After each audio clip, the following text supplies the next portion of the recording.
আসসালামু আলাইকুম। আমরা কিন্তু আবারও আপনাদের সামনে চলে আসলাম বিজয় যাত্রার থেকে একদম super high voltage free course, অর্থাৎ যারা আগামী নিবন্ধন 19তম নিবন্ধন দিবেন এবং প্রাইমারি প্রধান শিক্ষক পদে পরীক্ষা দিবেন, তাদের জন্য কিন্তু আমরা সম্পূর্ণ ফ্রি কোর্স, তাদের জন্য আমরা সম্পূর্ণ কোর্স ফ্রি করে দিয়েছি, কোনো টাকা পয়সা লাগবে না।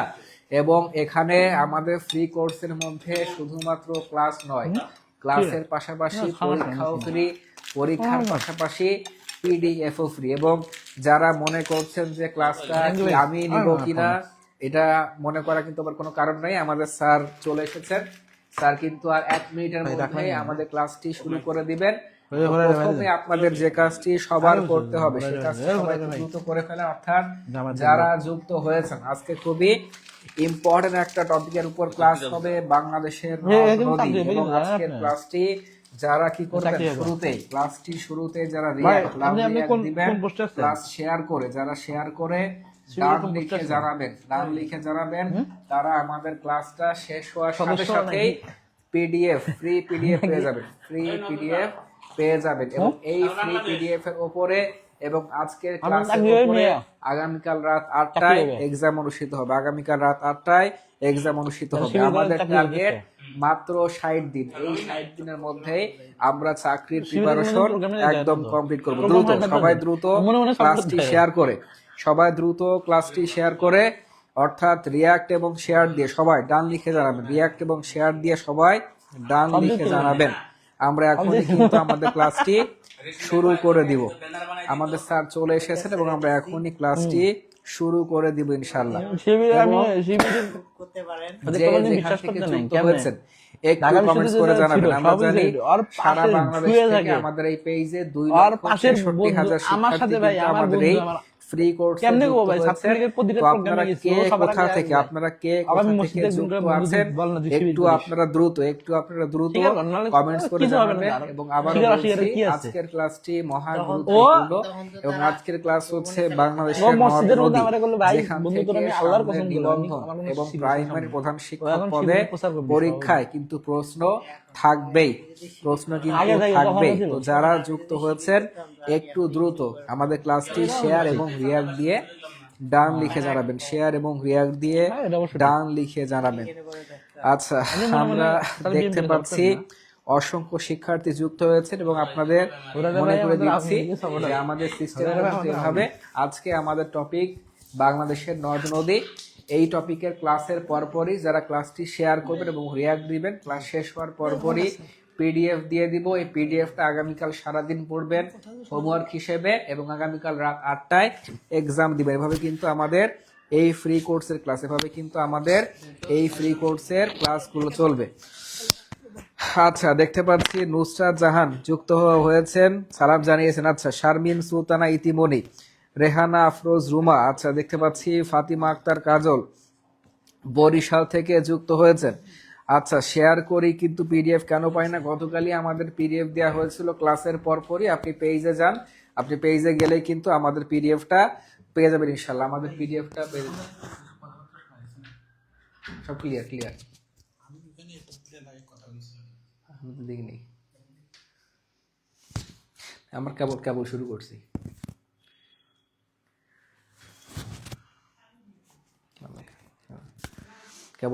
আসেন মানে অবশ্যই এটা কোনো কথা আপনি ওখানে গেছেন জানি আপনি শুনতেছেন তো? আসেন। আচ্ছা, আমাদের সাথে কিন্তু স্যার চলে এসেছেন, আমাদের সাথে নাসির স্যার। আসসালামু আলাইকুম সবাইকে, কেমন আছেন আপনারা? আপনারা কেমন আছেন এবং কে কোথা থেকে দেখছেন? আপনাদের 19তম নিবন্ধনে আমাদের কিন্তু ফ্রি ক্লাস চলছে এবং আজকে সেই ধারাবাহিকতায় কিন্তু আজকে আমাদের ক্লাস অনুষ্ঠিত হচ্ছে। এবং আজকে খুবই চমৎকার ক্লাস হবে এবং খুবই গুরুত্বপূর্ণ একটি ক্লাস হবে, সেটি বাংলাদেশের নদ নদী। এবং আপনারা যারা এখনো শেয়ার এবং রিঅ্যাক্ট দেননি এবং দ্রুত কমেন্টে ডান লিখে ফেলেন, ইনশাল্লাহ আপনার পিডিএফটা পেয়ে যাবেন। আর আমি আজকে আপনাকে বাংলাদেশের যে নদ নদীটা পড়াবো, এটা আপনার নাতি পুতি যা আছে মানে সামনে সারা হবে আর কি, বাচ্চা কাচ্চা কিন্তু পরের হিসাব, নাতি পুতি বন্ধু বলছি, সবগুলো পর্যন্ত মনে রাখতে পারবেন এবং তাদেরকে শেখাইতে পারবেন। এমন করে আমি আপনাদের কাছে বাংলাদেশের নদ নদী পড়াবো। ঠিক আছে সবাই? সবাই কি ক্লিয়ার কাট আমার কথা শুনতে পাচ্ছেন কিনা এবং আমাকে দেখতে পাচ্ছেন কিনা একটু আমাকে জাস্ট জানাবেন। ওকে সবাই?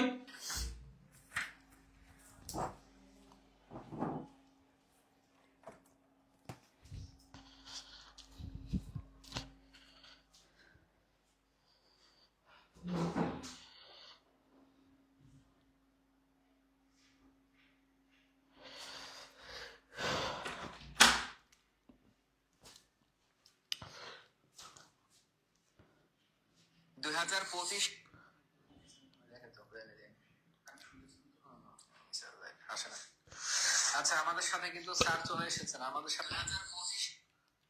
ওকে okay, share done, thank you so much. সবাই বলছেন নারায়ণগঞ্জ, ঢাকা, ময়মনসিংহ থেকে। অসংখ্য ধন্যবাদ সবাইকে, অসংখ্য ধন্যবাদ। আজকে আমরা তাহলে ক্লাসটা শুরু করছি, ঠিক আছে? তাহলে 1 নম্বর প্রশ্নটা কি হয়েছে? ও আচ্ছা, তার আগে দুইটা কথা। সেটা হচ্ছে 19তম নিবন্ধন এবং আপনাদের যে ফ্রি ক্লাস চলতেছে এটার একটা ধারাবাহিক রুটিন দেওয়া হয়েছে, ঠিক আছে? কালকে আজকে যথারীতি আমি ক্লাস নেব এবং কালকে 24 তারিখে আপনাদের ক্লাস নেবেন হচ্ছে শামীম স্যার এবং 25 তারিখ ক্লাস নেবেন আপনাদের আবিদুস স্যার এবং এর পরবর্তীতে আপনাদের প্রিয় রাশেদ স্যার ক্লাস নেবেন, ঠিক আছে? আপনাদের রাশেদ স্যার সমাসের উপরে ক্লাস নেবেন এবং আপনাদের পরবর্তীতে নেক্সট দিনে আপনাদের সাধারণ জ্ঞান ক্লাস নেবেন জিনিয়া ম্যাডাম নামে একজন ম্যাডাম এবং এর পরবর্তীতে ইংরেজি শাসন, ঠিক আছে? উনি ইংরেজি শাসনের উপরে ক্লাস নেবেন। এবার বিজ্ঞানী ক্লাস নেবেন আপনাদের অপু স্যার, রসায়ন এবং বিজ্ঞান নিয়ে ক্লাস নেবেন। এটা আপনারা স্ক্রিনশট মেরে রাখেন এবং আপনাদের কোন দিন কোন ক্লাস হবে, কোন টপিকের উপরে ক্লাস হবে, এটা আপনাদের খুব ইম্পর্টেন্ট এবং খুব কাজে লাগবে। এবং এই যে আপনার পুরো সপ্তাহের একটা রুটিন দেওয়া হলো, এটা আপনার জন্য খুবই ভালো একটা ইফেক্টিভ হিসাবে আমরা এই কাজটা করতে পেরেছি ইনশাল্লাহ। এবার দেখেন, আগামীকালও কিন্তু ঠিক ফ্রি ক্লাস রাত 9টায় আমাদের সায়েন্স স্যারের ক্লাস হবে, ঠিক আছে? আজকের ক্লাসটা শেষে পিডিএফ দেওয়া হবে এবং সকল ক্লাসের ইউটিউব চ্যানেল পেতে আমাদের ভিডিও সার্চ করলে ইনশাল্লাহ পাবেন।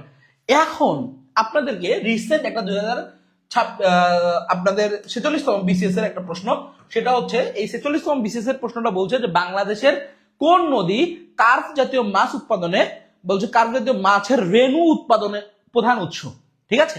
তাহলে রেণুর প্রধান উৎস যদি আমি বলি যে মাছের যে রেণু আছে বা মাছ যে আছে, যে মাছের যে পোনা জাতীয় যেটা আছে, তাহলে বাংলাদেশের যেটা যদি আমি বলি এখানে কার্প বাদ দেন, আপনি দেখেন এখানে প্রশ্নটা জাস্ট একটু ডিফিকাল্ট করে ফেলছে যে কার্প জাতীয় মাছ।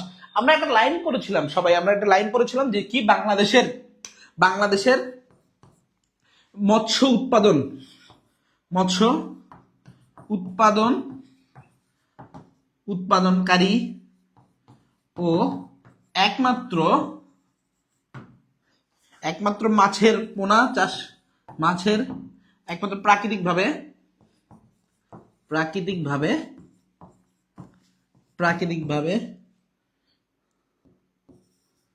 মৎস্য উৎপাদনকারী নদী তার নাম হচ্ছে হালদা নদী। নাম কি? হালদা, ঠিক আছে? তাহলে সেই নদীর নাম কি বললাম? হালদা। এবং বাংলাদেশের উৎপত্তি এবং বাংলাদেশের সমাপ্তি আমার নদীর নাম হালদা নদী। তাহলে এখানে বলছি কি কোন নদীর কথা বলছে? তাহলে এখানে বলছে সালদা, পদ্মা, বলছে হালদা এবং কুমার নদী। কোন কোন নদীর কথা বলছে? হালদা এবং কোন নদীর কথা বলছে? কুমার নদীর কথা বলছে, ঠিক আছে? তাহলে দেখেন, বাংলাদেশে একমাত্র মৎস্য উৎপাদনকারী যে নদী রয়েছে, যে মৎস্য উৎপাদনকারী নদী এবং বাংলাদেশে একমাত্র উৎস এবং উৎপত্তি এবং সমাপ্তি হয়েছে এই নদীর নাম হচ্ছে হালদা নদী। তাহলে এখানে আপনাদের অ্যান্সার বলতে হবে যে এটা আসলে কোনটা। তাহলে পদ্মা নদী হবে নাকি হালদা হবে নাকি কুমার হবে নাকি হইতেছে সালদা হবে, ঠিক আছে? অ্যান্সার করতে হবে, সবাইকে একটু দ্রুত অ্যান্সার করতে হবে এটার অ্যান্সার কি হবে। আচ্ছা, অনেকেই অ্যান্সার দিয়ে ফেলছেন অলরেডি যে হালদা নদী, ঠিক আছে? আচ্ছা, এখন দেখেন এইটা গেল আপনাদের 46তম বিসিএস এর একটা পরীক্ষার প্রশ্ন।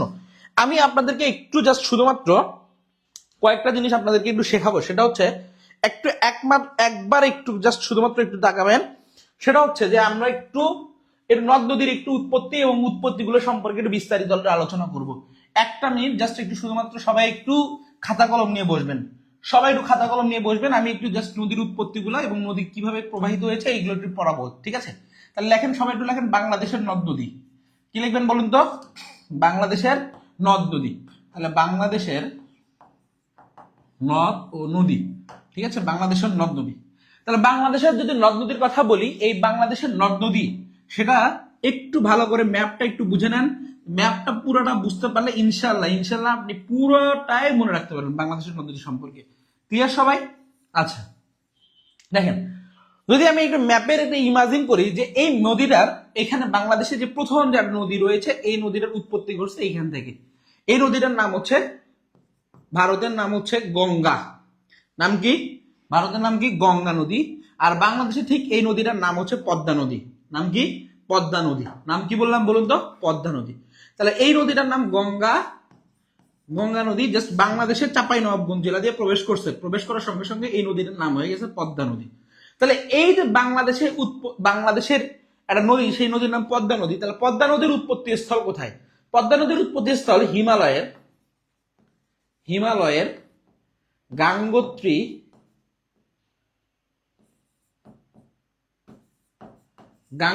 হিমবাহ থেকে। তাহলে হিমবাহ থেকে এর উৎপত্তি করছে। তাহলে হিমালয়ের গাঙ্গোত্রী হিমবাহ থেকে এর উৎপত্তি করছে। এই নদীটার নাম হচ্ছে গঙ্গা নদী। এই গঙ্গা নদী উৎপত্তি ঘটে ঠিক বাংলাদেশের চাঁপাইনবাবগঞ্জ জেলা দিয়ে প্রবেশ করছে। বাংলাদেশের চাঁপাইনবাবগঞ্জ জেলা দিয়ে প্রবেশ করার সঙ্গে সঙ্গে এই নদীটা হয়ে গেল পদ্মা নদী। কি নদী? পদ্মা নদী।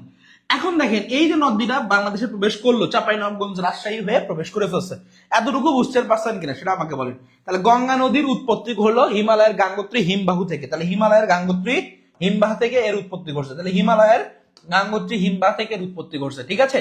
তাহলে কোথা থেকে উৎপত্তি করছে? হিমালয়ের গাঙ্গোত্রী হিমবাহ থেকে। ওকে, এতটুকু বুঝতে পারছেন নিশ্চয়ই। তাহলে হিমালয়ের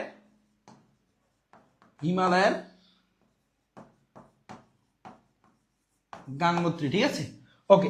এর পরবর্তীতে আরেকটা নদীর উৎপত্তি এখান থেকে উৎপত্তি করছে, এইখান থেকে ঠিক এই পাশ থেকে উৎপত্তি হয়ে আসতেছে। এই নদীটার নাম, এই নদটার নাম, এই যে নদটা আছে এই নদটার নাম হচ্ছে ব্রহ্মপুত্র। নাম কি? ব্রহ্মপুত্র। এই ব্রহ্মপুত্র ঠিক এর উৎপত্তি ঘটছে হচ্ছে, যদি আমি বলি সেটা হচ্ছে সিকিম। নাম শুনেছেন নিশ্চয়ই। সিকিমের নাম নয় কিন্তু এটা হচ্ছে একদম, আমরা চীনের যদি বলি তিব্বতের কৈলাস, তাহলে কৈলাস শৃঙ্গের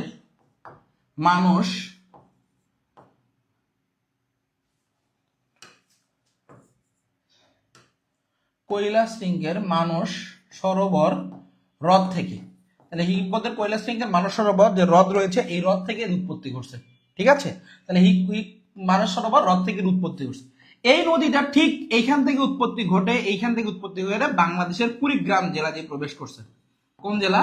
কুড়িগ্রাম জেলা দিয়ে। তাহলে বাংলাদেশের ঠিক কুড়িগ্রাম জেলা দিয়ে এর উৎপত্তি ঘটাতে দেখেন এই কুড়িগ্রাম জেলা দিয়ে প্রবেশ করলো। কুড়িগ্রাম জেলা দিয়ে যখন প্রবেশ করলো তখন এই নদীটার নাম হয়ে গেল ব্রহ্মপুত্র। এই নদীটা এইখানে ভারতে, এই তিব্বতের এই যে এইখানে আছে, এই তিব্বতের এইখানে এই নদীটার নাম হচ্ছে শানসি নদী। নাম কি? শানসি। ঠিক আছে, শানচি নাম। আর এই নদীটার নাম ভারতের এই নদীটার নাম যদি আমরা বলি ডিহি। নাম কি? ডিহি। তাহলে এই নদীটার নাম ডিহি। তাহলে দেখেন বাংলাদেশের ঠিক এইটার উৎপত্তি ঘটে আসছে, তার নাম হচ্ছে ব্রহ্মপুত্র। যদি বলা হয় বাংলাদেশের সব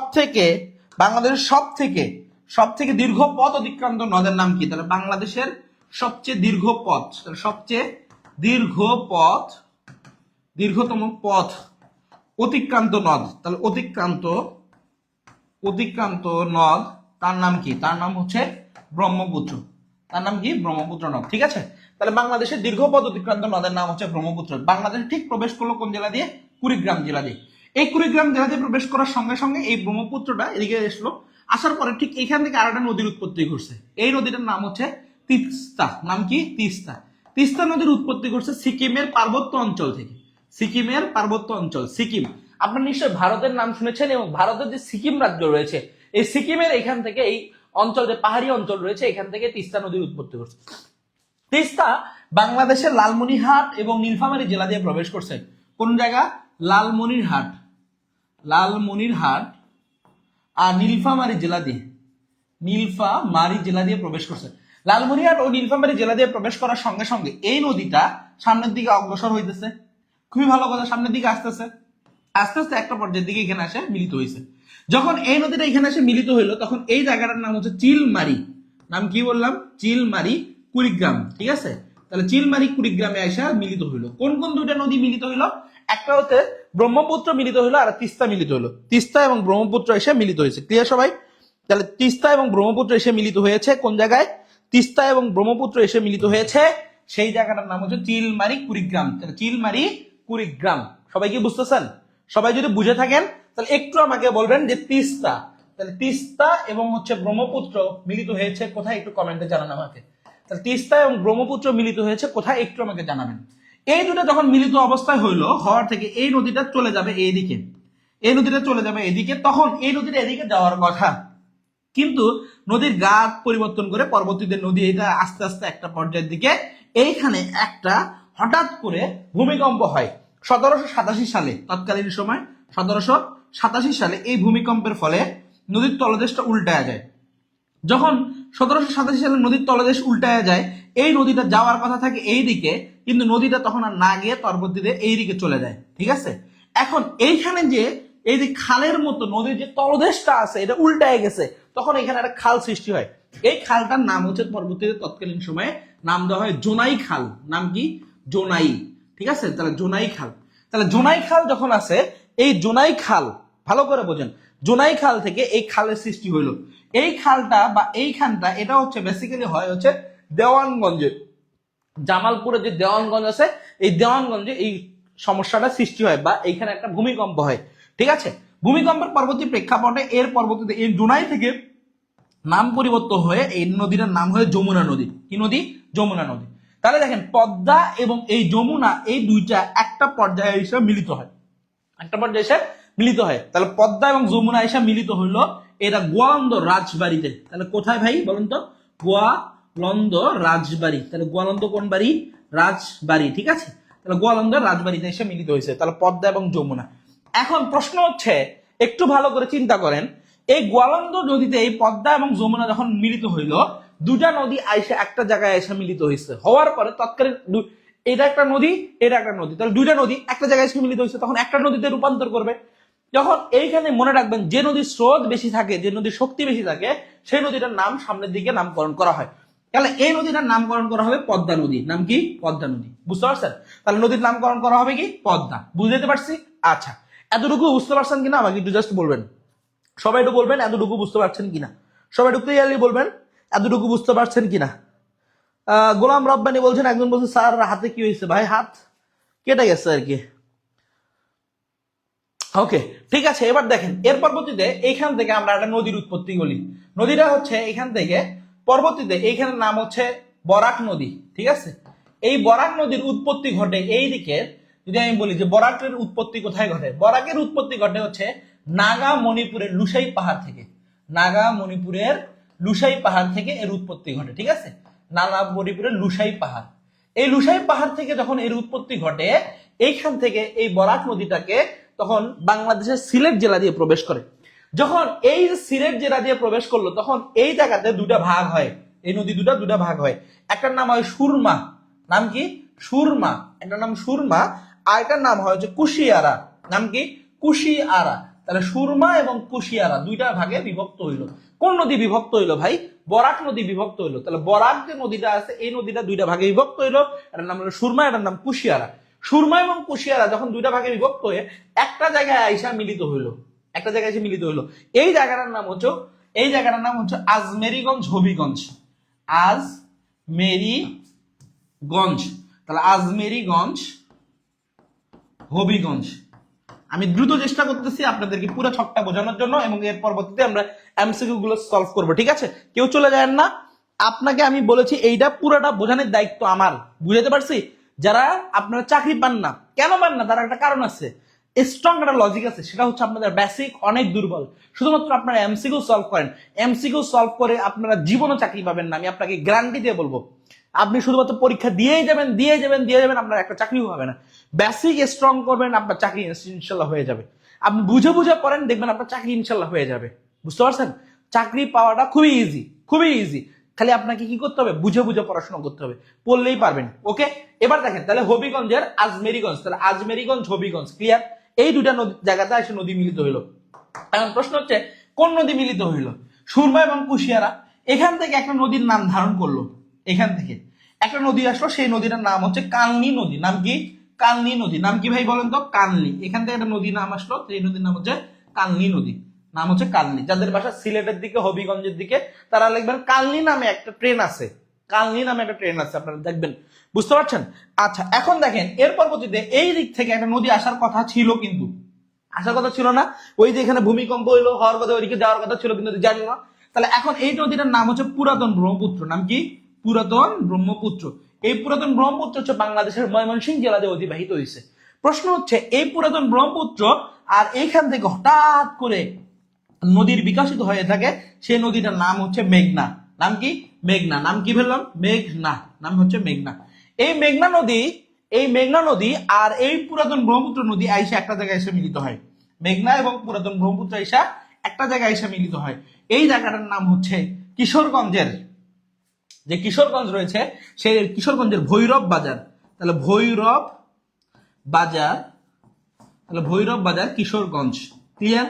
তাহলে ভৈরব বাজার কিশোরগঞ্জ, ঠিক আছে? তাহলে ভৈরব বাজার কিশোরগঞ্জে এই জায়গাটা আইসা মিলিত হয়েছে। কি হয়েছে ভাই? এই জায়গাটা এসে মিলিত হয়েছে। তাহলে ভৈরব বাজার কিশোরগঞ্জে এসে মিলিত হইল। হওয়ার পরে পরবর্তীতে এই মেঘনা নদী, ভালো করে বোঝেন, এই মেঘনা নদী, এই মেঘনা নদী আসতেছে আর এদিক থেকে পদ্মা আসতেছে। তাহলে পদ্মা আর মেঘনা এসে একটা জায়গায় এসে মিলিত হয়েছে। এখন পদ্মা আর মেঘনা যখন একটা জায়গায় এসে মিলিত হলো, খুব ভালো করে বোঝেন, পদ্মা এবং মেঘনা একটা জায়গায় এসে মিলিত হয়েছে। এই জায়গাটার নামে হচ্ছে আপনাদের প্রিয় জায়গা, তার নাম হচ্ছে চাঁদপুর। নাম কি? চাঁদপুর। বুঝতে পারছেন? তাহলে এই জায়গাটা হচ্ছে চাঁদপুর। তাহলে পদ্মা এবং মেঘনা এসে মিলিত হয়েছে, সেই জায়গাটার নাম কি বললাম? চাঁদপুর। এরপরে নদীটা আবার যেহেতু এইখানে স্রোত বেশি, সেই নদীর নাম হচ্ছে মেঘনা। তো মেঘনা নিচের দিকে প্রবাহিত হয়ে এটা পরবর্তীতে বঙ্গোপসাগরের দিকে প্রবাহিত হয়ে গেছে। ক্লিয়ার সবাই? এটা বঙ্গোপসাগরের দিকে পড়ে গেছে। এখন দেখেন এতটুকু বুঝতে পারছেন কিনা, দেখেন খুব ভালো করে একটু বোঝার চেষ্টা করেন। আমি প্রথমত যে নদীটার কথা বলছি সেই নদীটার নাম গঙ্গা নদী বলছি। গঙ্গা নদীর উৎপত্তি বলছি হিমালয়ের গাঙ্গোত্রী হিমবাহু থেকে, হিমবাহ থেকে বা হিমবাহু থেকে। দেখেন গঙ্গা গাঙ্গোত্রী, গঙ্গা গাঙ্গোত্রী, গঙ্গা গাঙ্গোত্রী, এইভাবে পড়লেই মনে রাখতে পারবেন। জাস্ট গঙ্গা নদীটা বাংলাদেশে এসে সাথে সাথে পদ্মা নদীতে হয়ে গেছে। বাংলাদেশের চাঁপাইনবাবগঞ্জ জেলা দিয়ে প্রবেশ করছে। বলেন তো কোন জেলা দিয়ে প্রবেশ করছে? চাঁপাইনবাবগঞ্জ জেলা দিয়ে প্রবেশ করছে, ঠিক আছে? তাহলে চাঁপাইনবাবগঞ্জ জেলা দিয়ে প্রবেশ করছে। ওকে, সবাইকে ক্লিয়ার? বুঝতেছেন? ওকে, সবাইকে বুঝতেছেন? তাহলে দেখেন এইটা চাঁপাইনবাবগঞ্জ জেলা দিয়ে প্রবেশ করছে। চাঁপাইনবাবগঞ্জ জেলা দিয়ে প্রবেশ করার পরবর্তীতে এই দিকে থেকে এটা আসলাম, এই পর্যন্ত রাখলাম। এরপরে বললাম যে তিব্বতের কৈলাস সিংহের মানস সরোবর হ্রদ থেকে, একটু আমাকে সবাই একটু দ্রুত কমেন্ট করে জানাবেন আপনারা বুঝতেছেন কিনা, একটু বুঝতেছেন কিনা। আচ্ছা, ব্লু কালারটা বোঝা যায় না। ওকে, ঠিক আছে, আমি একটু ঠিক করে দিচ্ছি। এটা হচ্ছে কোন কালার দিই? এই কালার দিই।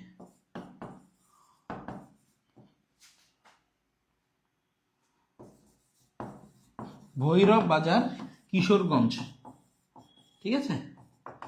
ভৈরব বাজার কিশোরগঞ্জ। ওকে, এখন দেখেন এইখান থেকে পরবর্তীতে ব্রহ্মপুত্র আসলো, তারপরে ওই দিক থেকে আসলো হচ্ছে তিস্তা। এই দুইটা এসে মিলিত হয়ে গেল চিলমারি কুড়িগ্রামে। পরবর্তীতে এখান থেকে ব্রহ্মপুত্র নাম ধারণ করে পরবর্তী সামনের দিকে আসলো। এখানে একটা হঠাৎ করে ভূমিকম্প সৃষ্টি হলো। ভূমিকম্পের ফলে 1787 সালে ভূমিকম্প হয়, যেটাকে বলে ডাউকি ফল্ট নামে পরিচিত। এবং এখানে একটা খাল সৃষ্টি হয়, এই খালের নাম হচ্ছে জোনাই খাল। তাহলে কোন খাল? জোনাই খাল। বলেন কোন খাল? জোনাই খাল। যমুনার পূর্ব নাম জোনাই। দেখেন কিভাবে নামগুলোর করণ করা হয়েছে, এবং এই জন্য পরীক্ষায় এটা আসে। যমুনার পূর্ব নাম কি? জোনাই। যদি বলা হয় যমুনার উৎপত্তি কোথা থেকে ঘটছে, যমুনার উৎপত্তি ঘটছে হচ্ছে এই তিব্বতের এখান থেকে। কারণ যমুনা তো আরে ভাই এখান থেকে আসে নাই, যমুনার একদম এই দিক থেকে আসছে। জাস্ট নামকরণ গুলো একটু আলাদা হয়ে গেছে, বুঝতে পারছেন? এবং বাংলাদেশের সব থেকে চর বেষ্টিত যে নদী রয়েছে সেই নদীর নাম হচ্ছে যমুনা নদী। কারণ এই যে পানি আস্তে আস্তে আস্তে আস্তে এদিকে শুকায় যায়, পানি শুকায় যায়। যখন পানি শুকায় যায় সেই জায়গাটা চর হয়, বালি হয়, বুঝতে পারছেন? যারা নদী পারে বাসি তারা দেখবেন বাংলাদেশের সব থেকে দীর্ঘতম চর বেষ্টিত যে নদীটা রয়েছে সেই নদীর নাম যমুনা নদী। যমুনা নদী এবং হচ্ছে পদ্মা নদী দুইটা এসে মিলিত হইল গোয়ালন্দ রাজবাড়ি, গোয়ালন্দ রাজবাড়ি। তাহলে এখান থেকে পরবর্তীতে নামকরণ করে যদি সেটা সামনের দিকে অগ্রসর হইতেছে, সেই নদীর নাম হচ্ছে কোন নদী? বলেন দেখি কোন নদী? বলেন সবাই কোন নদী?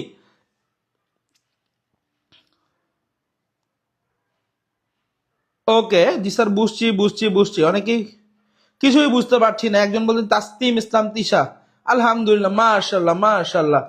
আপনি কিছুই বুঝতে পারতেছেন না, আমার জন্য খুবই সুখবর, বুঝতে পারছেন?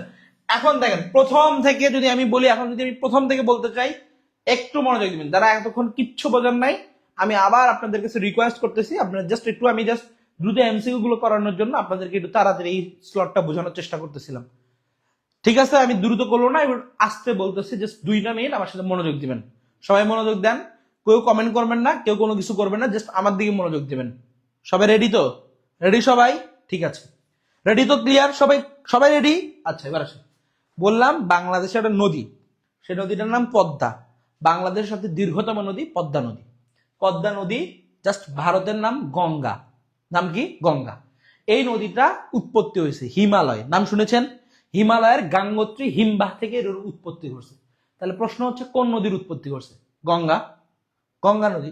তাহলে হিমালয়ের গাঙ্গো, গঙ্গা থেকে আসলো কি? গাঙ্গো। বুঝছেন? গাঙ্গোত্রী হিমবাহ থেকে উৎপত্তি হয়ে বাংলাদেশের চাঁপাইনবাবগঞ্জ জেলা দিয়ে প্রবেশ করছে। বাংলাদেশের সর্বপশ্চিমের জেলা, তার নাম চাঁপাইনবাবগঞ্জ জেলা। চাঁপাইনবাবগঞ্জ জেলা দিয়ে প্রবেশ করছে এই যে নদীটা, সেটার নাম পদ্মা নদী। আসলো পদ্মা নদীটা এই পাশ হয়ে আসতেছে। এতটুকু বুঝছেন কিনা আমাকে বলেন? বুঝছেন? আচ্ছা, এতটুকু বুঝছেন? এতটুকু বুঝছেন? সবাই একটু বলেন, এতটুকু বুঝছেন? পদ্মা নদী বুঝছেন ভাই? পদ্মা নদী বুঝছেন? ওকে। এখন দেখেন, এইখান থেকে একটা নদী আসছে। এই নদীটা হচ্ছে বাংলাদেশে একটা নদী প্রবাহিত হয়েছে, বাংলাদেশের সব থেকে দীর্ঘতম বা বৃহত্তম নদ। নদ, তার নাম ব্রহ্মপুত্র নদ। এই ব্রহ্মপুত্র নদ এর উৎপত্তি করছে বহুত দূরে, চীনে। কোথায় বলেন তো? চীনে। বাংলাদেশ, তার উপরে ভারত, তার উপরে নেপাল, ভুটান, তারপরে আসছে তো চীন। বুঝতে পারছেন? অনেক দূরে। চীন থেকে এখানে চীনের তিব্বত নামে একটা প্রদেশ আছে। কোন প্রদেশ? তিব্বত। এই তিব্বতের কৈলাস শৃঙ্গের, কোন শৃঙ্গের? কৈলাস শৃঙ্গের, কৈলাস শৃঙ্গের মানস সরোবর হ্রদ থেকে এর উৎপত্তি ঘটছে। উৎপত্তি ঘটে এখান থেকে পরবর্তীতে ধীরে ধীরে নদীটা আসতেছে। এখান থেকে ধীরে ধীরে নদীটা আসতেছে। আসার পরবর্তীতে এই যে নদীটা আছে, এই নদীটার নাম স্থান ভেদে বিভিন্ন নামকরণ করছে। কোন জায়গায় নাম আছে সাঞ্চি, কোন জায়গায় সাংসি, কোন জায়গায় আছে ভারতের নাম আছে ডিহি। ওই নদীটা আসছে, আসার পরে ডিহি নামকরণ করছে। বাংলাদেশে প্রবেশ করছে, নাম হয়ে গেছে ব্রহ্মপুত্র। তাহলে বাংলাদেশের সব থেকে দীর্ঘ পথ অতিক্রান্ত নদ, তার নাম কি? ব্রহ্মপুত্র নদ। নাম কি? ব্রহ্মপুত্র নদ।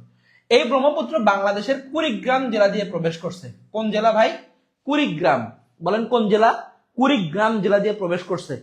কুড়িগ্রাম জেলা দিয়ে প্রবেশ করছে। কুড়িগ্রাম জেলা দিয়ে প্রবেশ করছে। কুড়িগ্রাম জেলা দিয়ে প্রবেশ করার পর পরবর্তীতে এদিক থেকে আরেকটা নদী আসতেছে। এই নদীটার নাম তিস্তা। নাম কি? তিস্তা। নাম কি? তিস্তা। বলেন কোন নদী? তিস্তা নদী। কোন নদী? তিস্তা। তিস্তার উৎপত্তি করছে সিকিমের পার্বত্য অঞ্চল থেকে। বলেন কোথা থেকে? সিকিমের পার্বত্য অঞ্চল থেকে। সিকিম কোথায়? ভারতে। বলেন না কোথায়? ভারতে। তাহলে ঠিক আমাদের পাশের দেশ। এখান থেকে দুইটা নদী আসছে, আর সিকিমের পার্বত্য অঞ্চল থেকে তিস্তা একটা নদী আসছে, আর একটা করতোয়া নামে একটা নদী আছে। কোন নদী? করতোয়া। নাম কি বললাম? করতোয়া। সিকিমের পার্বত্য অঞ্চল থেকে কোনটা আসছে? এ ভাই সোহানুর রহমান, কি শুরু করছেন আপনি? আপনি কি শুরু করছেন? শুধু কথাবার্তা বলতেছেন।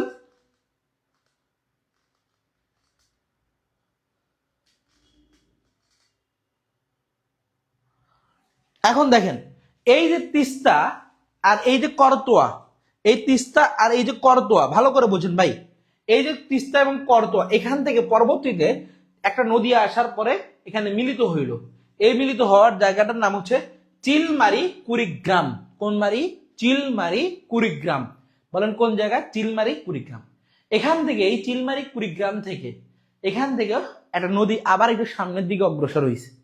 নদীটা যখন সামনের দিকে অগ্রসর হয়, এই চিলমারি কুড়িগ্রাম থেকে দেখেন ভালো করে বোঝেন, এখানে ধরেন চিলমারি কুড়িগ্রাম, এখান থেকে আসার পর সামনের দিকে অগ্রসর হয়েছে। হওয়ার পরে তখন এইখানে নদীটার নাম ধারণ করছে ব্রহ্মপুত্র। নাম কি? ব্রহ্মপুত্র। নাম কি বললাম? ব্রহ্মপুত্র।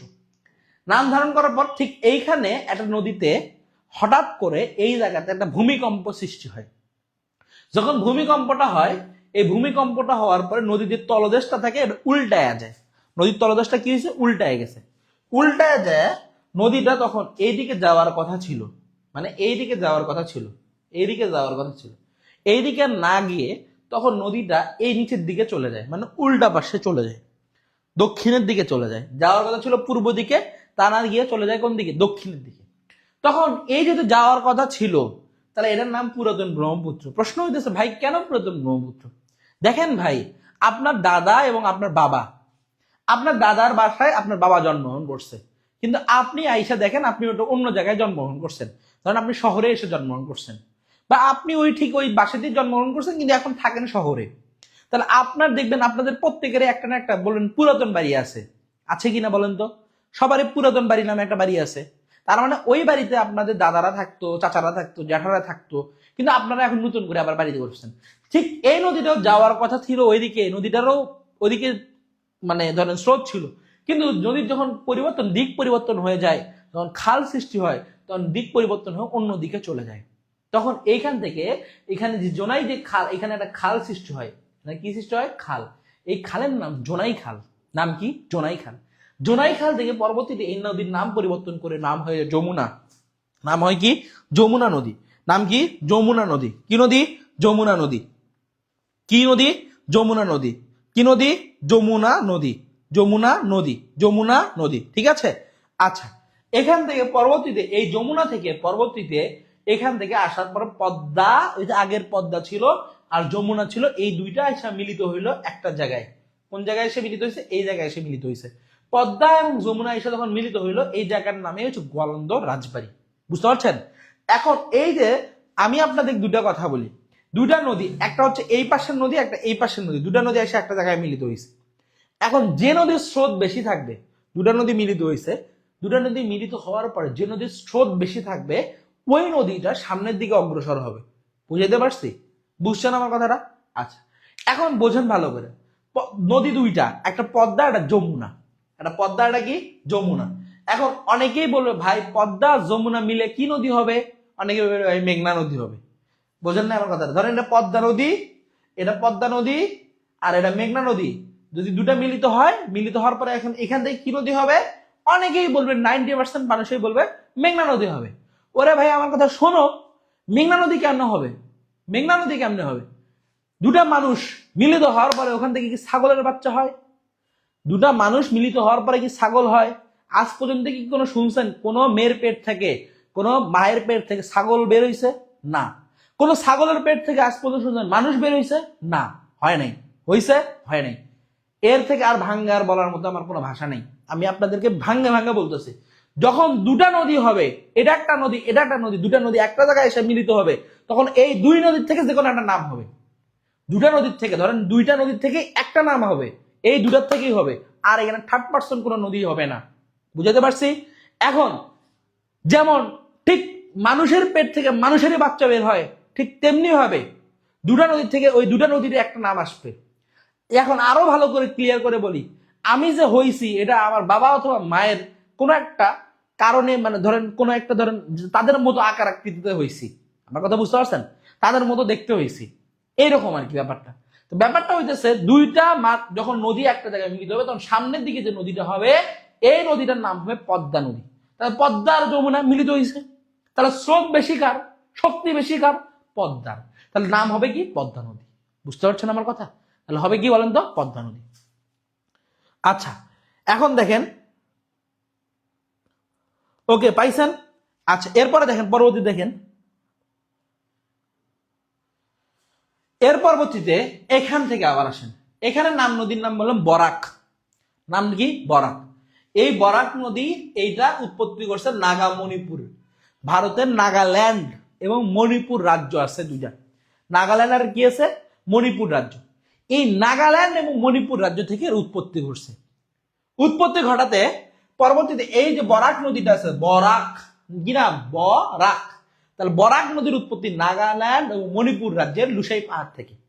এখান থেকে দুইটা নদী ভাগ হয়েছে, এটার নাম হয়েছে সুরমা, এটার নাম হয়েছে কুশিয়ারা। এটার নাম হয়েছে কি? সুরমা, এটার নাম হয়েছে কি? কুশিয়ারা। সুরমা এবং কুশিয়ারা যে নদীটা আছে, এই দুইটা নদী একটা জায়গায় এসে মিলিত হয়েছে। এই মিলিত হওয়ার জায়গাটা আছে, এই জায়গাটার নামই বলছি আজমেরিগঞ্জ, হবিগঞ্জ। আজমেরিগঞ্জ, হবিগঞ্জ। বলেন না কি বলছি? আজমেরিগঞ্জ, হবিগঞ্জ। বুঝছেন? তাহলে আজমেরিগঞ্জ, হবিগঞ্জ। তাহলে আজমেরিগঞ্জ, যারা হবিগঞ্জের বাসিন্দা তারা জানেন আজমেরিগঞ্জ নামে একটি অঞ্চল আছে, ঠিক আছে? জেলা আছে বা এটা উপজেলা আছে, হবিগঞ্জ। মিলিত হইল, হওয়ার পরে এই যে নদীটা আসছে, এই নদীর দুইটা থেকে আসলে একটা নদীর নাম, তার নাম কালনী নদী। নাম কি? কালনী নদী। বলেন না কি নদী? কালনী নদী।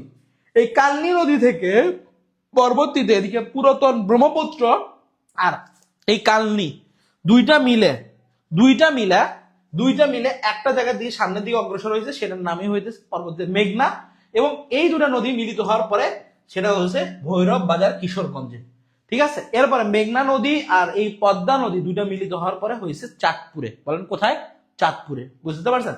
এবং এই চাঁদপুর থেকে পরবর্তীতে এই নদীটার নাম হয়েছে মেঘনা, এবং মেঘনা হওয়ার পরে এটা পরবর্তীতে পতিত হয় হচ্ছে কোথায়? ব্রহ্ম। এটা পরবর্তীতে পতিত হয় হচ্ছে বঙ্গোপসাগরে। আপাতত বুঝতে পারছেন কিনা আমাকে একটু বলবেন। বুঝতে পারছেন? ওকে ভাই, 100% বুঝছি sir, thank you so much Ariful Arif. Farzana Fuji আপু বলছেন এমসিকিউ পড়েন। আপু আপনারা চাকরি করার লাগবে না, আপনি এমসিকিউ পড়ে দেখেন, সমস্যা নেই ইনশাল্লাহ। ওকে, এবার দেখেন পরবর্তীতে যাই হোক, আমরা নেক্সট যাই 2 নাম্বার। বাংলাদেশের নবীনতম নদী কোনটা? নবীনতম একজন নতুন নদী কোনটা বলতে হবে সবাইকে। পদ্মা নদী, যমুনা নদী, জিঞ্জিরাম নাকি মেঘনা? দেখেন এইটা নিয়ে একটু কনফিউশন আছে এবং দুইটা মিলে একটু কথা বলার আছে, একটু জাস্ট অ্যান্সার করতে হবে। বাংলাদেশের সব থেকে নবীনতম নদী কোনটা? বাংলাদেশের সব থেকে নবীনতম নদী কোনটা? ঠিক আছে, বাংলাদেশের সব থেকে নবীনতম নদী কোনটা? বাংলাদেশের সব থেকে নবীনতম নদী কোনটা বলতে হবে সবাইকে। পদ্মা, যমুনা এবং জিঞ্জিরাম এবং মেঘনা। ঠিক আছে, পদ্মা, যমুনা, জিঞ্জিরাম এবং হচ্ছে মেঘনা। ঠিক আছে, সবাই একটু অ্যান্সার করেন তো, একটু দ্রুত একটু অ্যান্সার করবেন, দ্রুত একটু অ্যান্সার করবেন। ফুল ক্লিয়ার, এবার কোশ্চেন শুরু করেন। জি ইনশাল্লাহ। ওকে, এবার দেখেন ভাইয়া, ঠিক আছে সবাই বুঝতে পারছেন? ওকে, এবার দেখেন পরবর্তীতে দেখেন বাংলাদেশের দীর্ঘতম নদী কোনটা, সরি নবীনতম নদী কোনটা? 46তম বিসিএস এর পরীক্ষা প্রশ্ন। কমেন্ট করেন একটু সবাই, একটু দ্রুত একটু কমেন্ট করেন।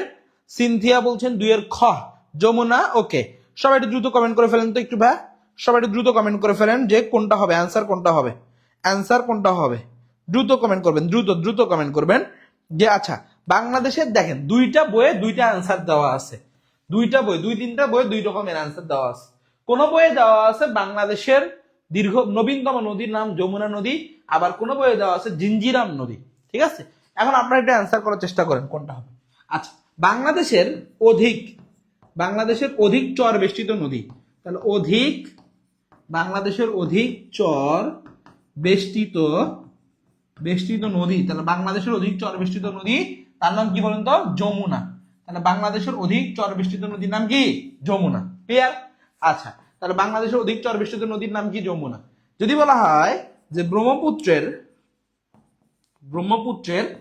শাখা নদী,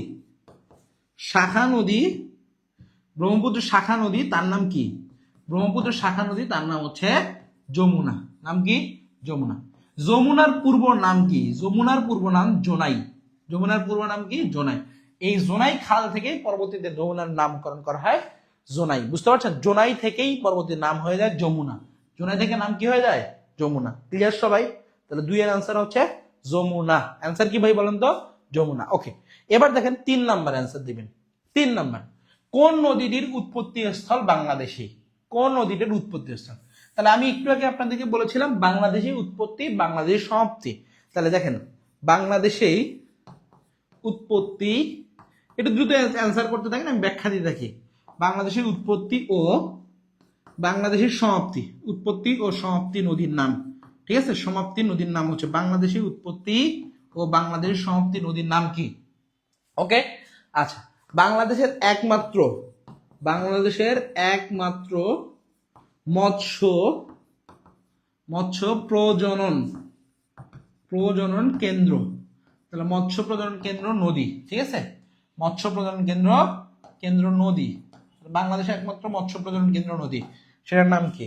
আচ্ছা, এবার যদি আমি আরো বলি যে এই নদীর উৎপত্তি স্থল, এই নদীটার উৎপত্তি হচ্ছে খাগড়াছড়ি জেলার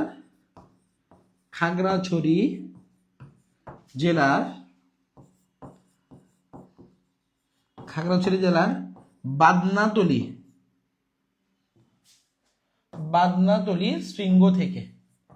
ঠিক আছে, তাহলে খাগড়াছড়ি জেলার বাদনাতলি শৃঙ্গ থেকে উৎপত্তি। তাহলে বাংলাদেশের উৎপত্তি, বাংলাদেশ সমাপ্তি এমন নদীর নাম কি? তার নাম হচ্ছে হালদা। নাম কি? হালদা। তাহলে বাংলাদেশের উৎপত্তি, বাংলাদেশ সমাপ্তি এমন নদীর নাম হালদা। বাংলাদেশের একমাত্র মৎস্য প্রজনন কেন্দ্র নদী, তার নাম হচ্ছে হালদা। তারপরে বলছি কি বাংলাদেশের উৎপত্তি, তার নাম হচ্ছে খাগড়াছড়ি জেলার বাদনাতলি শৃঙ্গ থেকে। তাহলে খাগড়াছড়ি জেলার বাদনাতলি শৃঙ্গ থেকে। হালদা ও যদি বলি কর্ণফুলী, এই দুইটার মিলিত হয়েছে কোথায়? কর্ণফুলী। এই দুইটার মিলিত হয়েছে হচ্ছে এই দুটা মিলিত স্থান হচ্ছে আমাদের যে চট্টগ্রামে কালুরঘাট আছে, কালুরঘাট, ঠিক আছে, কালুরঘাট, কালুরঘাট চট্টগ্রাম। তাহলে কালুরঘাট কোথায় ভাই বলেন তো? চট্টগ্রাম। তাহলে চট্টগ্রামের কালুরঘাট, তাহলে চট্টগ্রামের কালুরঘাট থেকে এর উৎপত্তি করছে, ঠিক আছে। তাহলে হালদা উৎপত্তি করছে চট্টগ্রামের কালুরঘাটে, ঠিক আছে। হালদা এবং কর্ণফুলী নদী। হালদা নামে একটি চলচ্চিত্র রয়েছে, হালদা নামে কি আছে? চলচ্চিত্র আছে। তাহলে হালদা চলচ্চিত্র, হালদা যে চলচ্চিত্র আছে, এই হালদা চলচ্চিত্র, এই হালদা চলচ্চিত্রে অভিনয় করেন হচ্ছে মোশাররফ করিম এবং তিশা। এবং এই চলচ্চিত্রের পরিচালক, এর পরিচালক, এর পরিচালক হইতেছে তৌকির আহমেদ। নাম কি? তৌকির আহমেদ, ঠিক আছে। তাহলে তৌকির আহমেদ হচ্ছে এর পরিচালক, ক্লিয়ার? তাহলে তৌকির আহমেদ হচ্ছে এর পরিচালক। তাহলে হালদা নদীর পরিচালক হইতেছে তৌকির আহমেদ। আশা করি বুঝতে পারছেন আমার কথাটা। যদি বুঝে থাকেন তাহলে আপনি একটু সুন্দর করে আমার একটু জাস্ট একটা জিনিস লিখে দেন যে 3 ডান, ঠিক আছে। তাহলে 3 ডান, ক্লিয়ার সবাই? তাহলে 3 ডান লিখে ফেলেন তো সবাই, একটু দ্রুত 3 ডান লিখে ফেলেন। তাহলে 3 ডান লিখে ফেলবেন, ক্লিয়ার সবাই? 3 ডান লিখে ফেলেন। এরপরে যান পরবর্তীতে, দেখেন বাংলাদেশের যমুনার উপনদী। তাহলে যমুনার উপনদী কোনটা? যমুনার উপনদী কোনটা? যমুনার উপনদী কোনটা দেখেন সবাই, একটু দেখেন একটু। যমুনার উপনদী, দেখেন যমুনার উপনদী কোনটা?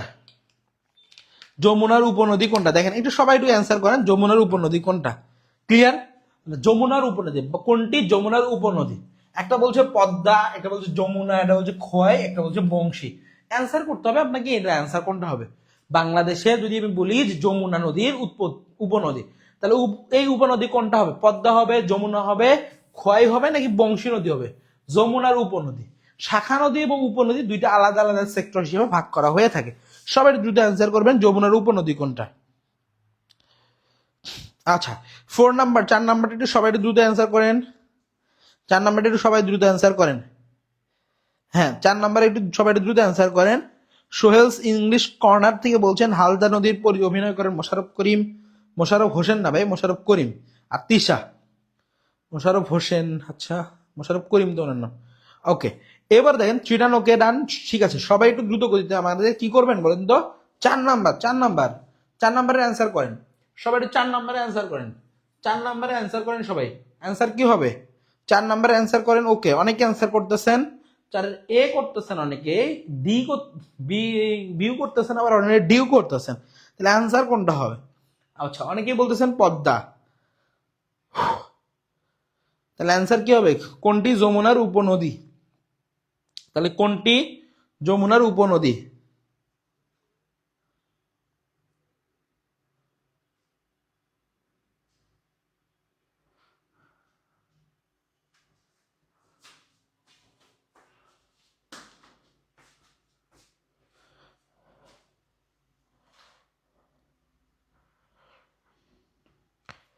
সবাই একটু দ্রুত অ্যান্সার করেন, দ্রুত।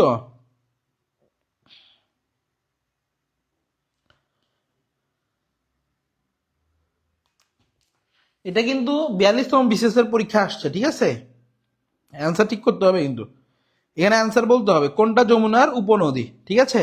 তাহলে যমুনার উপনদী, দেখেন যমুনার উপনদী কোনটা হবে বলেন তো সবাই? যমুনার উপনদী কোনটা হবে? যমুনার উপনদী কোনটা হবে একটু সবাই বলতে হবে। আচ্ছা এখানে দেখেন বলছে পদ্মা, বলছে যমুনা, এবার বলছে কোনটি যমুনার উপনদী, আচ্ছা খোয়াই, তারপর বংশী। আচ্ছা যমুনার উপনদীগুলা হইতেছে, আমি যদি বলি সেটা হইতেছে, যমুনার উপনদী আছে তিস্তা, বুঝতে পারছেন? তিস্তা, ধরলা, করতোয়া, এইগুলা হচ্ছে যমুনার উপনদী আর কি। যমুনার যদি বৃহত্তম উপনদী বলি, যাই হোক এটা হচ্ছে যমুনার উপনদীগুলোর মধ্যে বলি সেটা হচ্ছে তিস্তা, ধরলা, করতোয়া, এগুলো হচ্ছে যমুনার উপনদী। এখানের মধ্যে যদি বলা হয় পদ্মা, যে কথাটা আছে, এই পদ্মাটা কিন্তু অ্যান্সার হবে না, অ্যান্সার হবে না কিন্তু। দেখেন অনেকেই আবার অ্যান্সার করতেছেন পদ্মা, ঠিক আছে, আচ্ছা হোক, ধরে নিলাম পদ্মা অ্যান্সার হইতেছে। এখন এইখানে ভালো করে বোঝেন, এখানে এই প্রশ্নের মধ্যে যদি আমি যদি বলি যমুনার কথা বলতেছে, তাহলে একটু আপনি যদি আমাদের ম্যাপের দিকে তাকান, ম্যাপের দিকে তাকান, ম্যাপটা হচ্ছে যমুনা, এই দেখেন এখানে যমুনা আছে, ঠিক যমুনার পরবর্তীতে আইসা কিন্তু এদিক থেকে আসে কিন্তু মিলিত হয়ে গেছে কার সাথে? পদ্মার সাথে, বুঝতে পারছেন? তাহলে অ্যান্সার ওইখান থেকে আমরা পাইতেছি কোনটা? অ্যান্সার পাইতেছি, অ্যান্সার পাইতেছি পদ্মার সাথে কিন্তু, ঠিক আছে। ভালো করে লক্ষ্য করেন, তাহলে এটার অ্যান্সার হচ্ছে, অ্যান্সার এফ দিয়ে পদ্মা হয়। কিন্তু এখানে যদি পদ্মা না থাকে, অন্য কিছু অ্যান্সার থাকে, যদি ধরেন তিস্তা থাকে, কি থাকে? তিস্তা, তিস্তা, তারপরে যদি থাকে ধরলা, ঠিক আছে, ধরলা। এরপরে যদি হয় হচ্ছে ধরেন আপনার করতোয়া হয়, করতোয়া হয়, ঠিক আছে, এগুলো হচ্ছে উপনদীর মধ্যে পড়ে থাকে আর কি, ঠিক আছে, এগুলো উপনদীর মধ্যে পড়ে থাকে। ওকে, এবার দেখেন পরবর্তীতে অ্যান্সার কি হইতেছে, পরবর্তীতে অ্যান্সার হইতেছে 5 নাম্বার, বাংলাদেশের নদী গবেষণা ইনস্টিটিউশন কোথায় অবস্থিত? তাহলে বাংলাদেশের নদী গবেষণা ইনস্টিটিউশন কোথায় অবস্থিত? বাংলাদেশের নদী গবেষণা ইনস্টিটিউশন কোথায় অবস্থিত?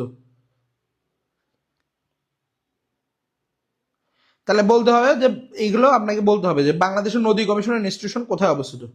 বাংলাদেশের নদী গবেষণা ইনস্টিটিউশন কোথায় অবস্থিত? বাংলাদেশের নদী গবেষণা ইনস্টিটিউশন কোথায় অবস্থিত?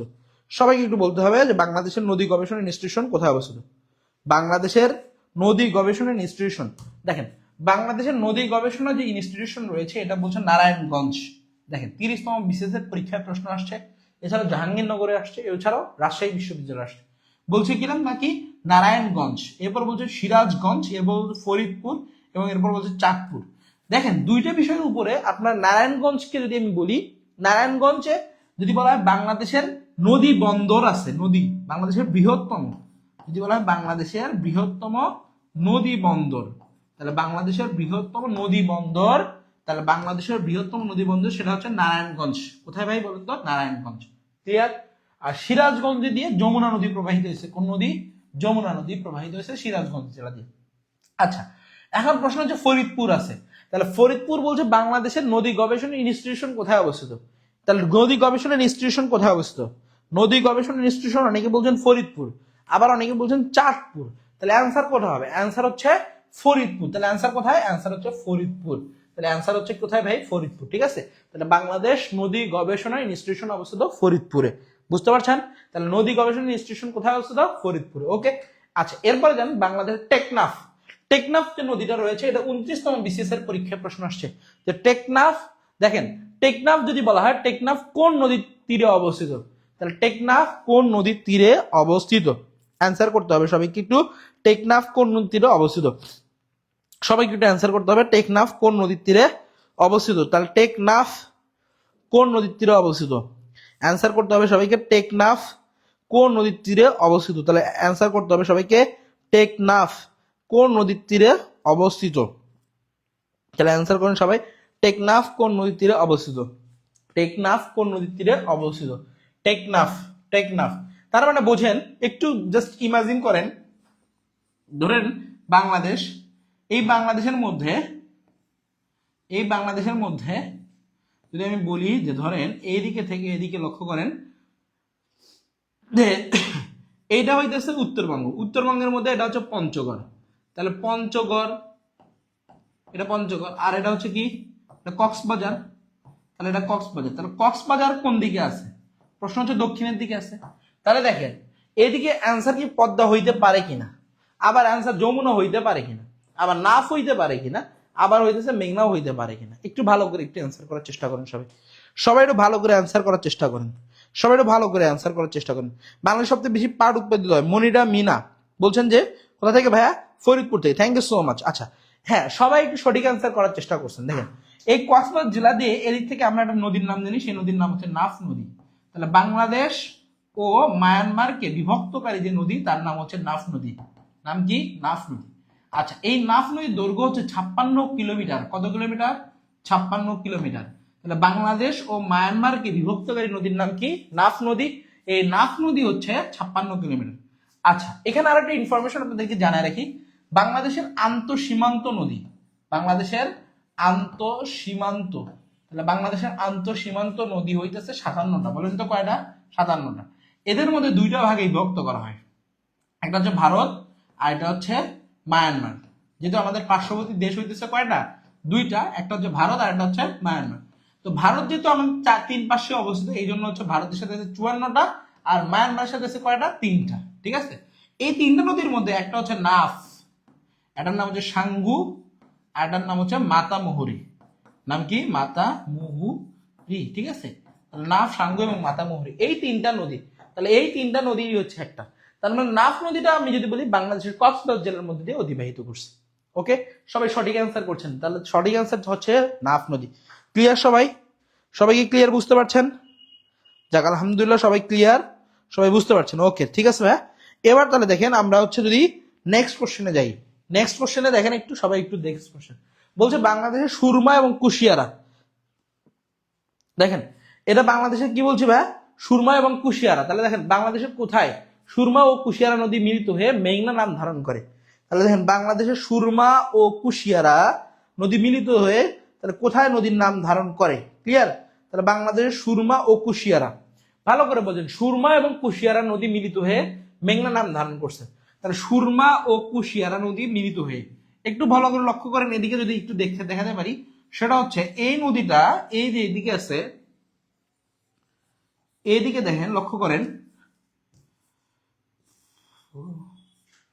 এই দেখেন এইটাতে এইখান থেকে হচ্ছে একটা নদীর উৎপত্তি ঘটছে। সেই নদীটার নাম যদি আমি বলি তার নাম হচ্ছে বরাক। নাম কি? বরাক। এই বরাক নদী দুইটা ভাগে বিভক্ত হয়ে গেছে, একটার নাম হচ্ছে সুরমা, একটার নাম সুরমা, একটার নাম হচ্ছে কুশিয়ারা। তাহলে সুরমা এবং কুশিয়ারা এই দুইটা ভাগে বিভক্ত হয়ে গেছে। তাহলে সুরমা এবং কোনারা কুশিয়ারা, সুরমা এবং কুশিয়ারা দুইটা ভাগে বিভক্ত হইল, দুইটা ভাগে বিভক্ত হইল সুরমা এবং কুশিয়ারা। বরাক নদী, কোন নদী? বরাক নদী। এই বরাক নদীর উৎপত্তি আবার নাগাল্যান্ড মণিপুর অঞ্চলের লুসাই পাহাড় থেকে, নাগা এবং মণিপুরের লুসাই পাহাড় থেকে, নাগা এবং মণিপুরের লুসাই, লুসাই পাহাড় থেকে, ঠিক আছে? লুসাই পাহাড় থেকে এর উৎপত্তি করছে। আচ্ছা, তাহলে সুরমা এবং কুশিয়ারা যে নদী আছে, এই সুরমা এবং এই যে কুশিয়ারা নদী আছে, এই দুইটা আবার একটা জায়গায় এসে মিলিত হয়েছে। প্রশ্ন হচ্ছে কোন জায়গায় এসে মিলিত হয়েছে? এটা হচ্ছে আজমেরিগঞ্জে এসে মিলিত হয়েছে। একটু আগে আপনাদেরকে দেখিয়েছিলাম যারা প্রথম দিকে ক্লাসে ছিলেন, আজমেরিগঞ্জ হবিগঞ্জ, আজমেরিগঞ্জ হবিগঞ্জে এসে মিলিত হয়েছে, ঠিক আছে? তাহলে এখানে প্রশ্ন আছে কি, ভৈরব, তাহলে অ্যান্সার কি হবে না, চাঁদপুর অ্যান্সার হবে না, দেওয়ানগঞ্জ হবে না, তাহলে আজমেরিগঞ্জ আছে, কি আছে? আজমেরিগঞ্জ আছে, হবিগঞ্জ কিন্তু নাই, আছে কি? আজমেরিগঞ্জ। তাহলে আজমেরিগঞ্জ অ্যান্সার কি আছে? আজমেরিগঞ্জ, ঠিক আছে ভাইয়া? ওকে, তাহলে অ্যান্সার কি বললাম? Ajmiriganj. Thank you so much যারা যারা অ্যান্সার করছেন আজমেরিগঞ্জ, তাদেরকে অসংখ্য ধন্যবাদ, ঠিক আছে? ওকে, এবার দেখেন ভাইয়া, নাগা মণিপুরের লুসাই পাহাড় থেকে বরাক নদীর, হ্যাঁ উৎপত্তি। ওকে, এবার যান পরবর্তী নেক্সট 7 পর যাবেন 8 নাম্বার প্রশ্নে। 8 নাম্বার বলছে পূর্ণভবা, নাগর এবং টাঙ্গন কোন নদীর উপনদী? তাহলে পূর্ণভবা, নাগর, টাঙ্গন কোন নদীর উপনদী?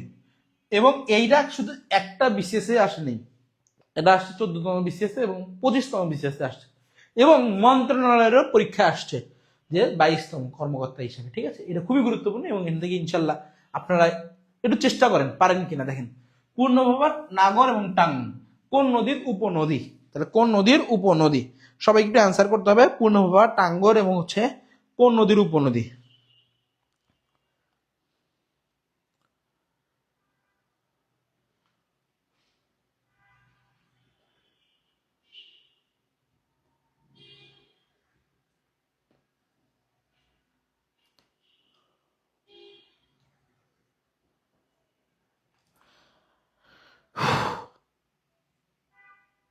সবাইকে একটু অ্যান্সার করতে হবে, সবাইকে দ্রুত অ্যান্সার করতে হবে।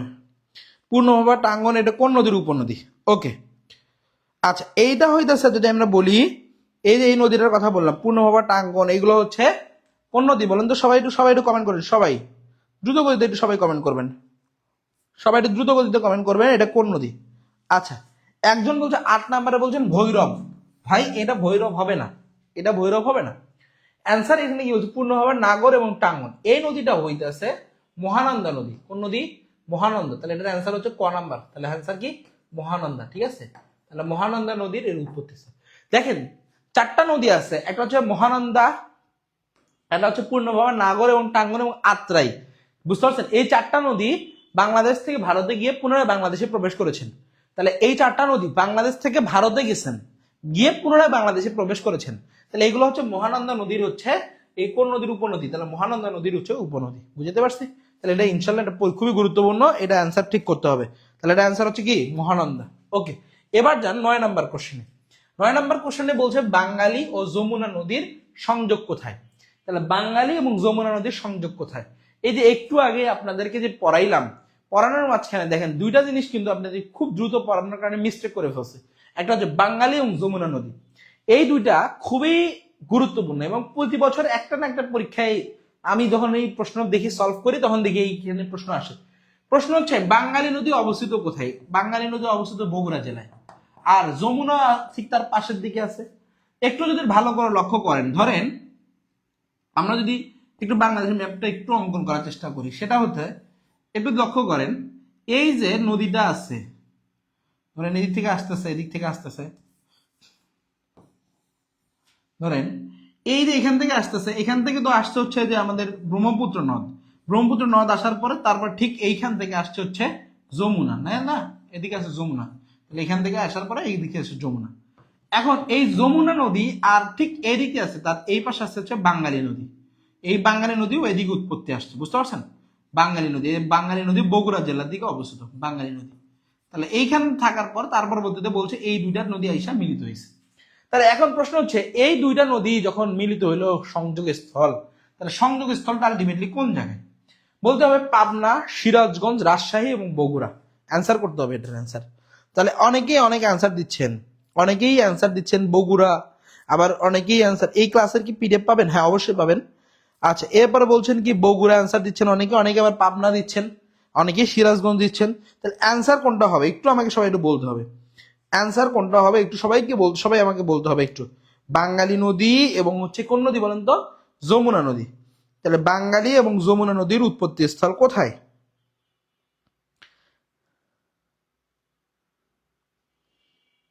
বাঙালি ও যমুনা নদী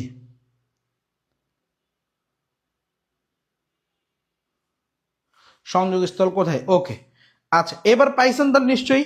তাহলে বাঙালি এবং যমুনা নদীর এর উৎপত্তি স্থল কোথায় হয়েছে বা কোথায় সংগঠিত হয়েছে? তাহলে পাবনা, সিরাজগঞ্জ, রাজশাহী এবং হচ্ছে কোথায়? বগুড়া। তাহলে অ্যান্সার কোনটা হবে? অ্যান্সার হচ্ছে বগুড়া। বুঝতে পারছেন? সবাইকে অসংখ্য ধন্যবাদ যারা যারা এটার অ্যান্সার করছেন।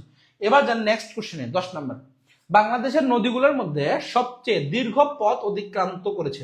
দেখেন ভাই, যারা প্রথম থেকে ক্লাসগুলো করছেন মনোযোগ দিয়ে করার চেষ্টা করছেন, কি বলছি না বলছি সেগুলো একটু শোনার চেষ্টা করছেন, তাদের কাছে এগুলো পানি পান্তা অ্যান্সার, এগুলো পানি পান্তা। কারণ বুঝে গেছেন যে এই নদীগুলো কোথা থেকে আসছে। বাংলাদেশের দীর্ঘ পথ অতিক্রম করে আসছে কি আসলে কি পদ্মা, বলছে ব্রহ্মপুত্র, যমুনা, নাকি হচ্ছে মেঘনা? অ্যান্সার করতে হবে। দেখেন মেঘনা কিন্তু বেশি দূর পথ অতিক্রম করে নাই, আবার এখানে বলছে পদ্মা নদী। আবার দেখেন এই দুটোর মধ্যে কিন্তু অ্যান্সার একটু কনফিউশন আছে, আবার এটার অ্যান্সার না হয় আবার এটাও হইতে পারে। একটু অ্যান্সার করার চেষ্টা করেন।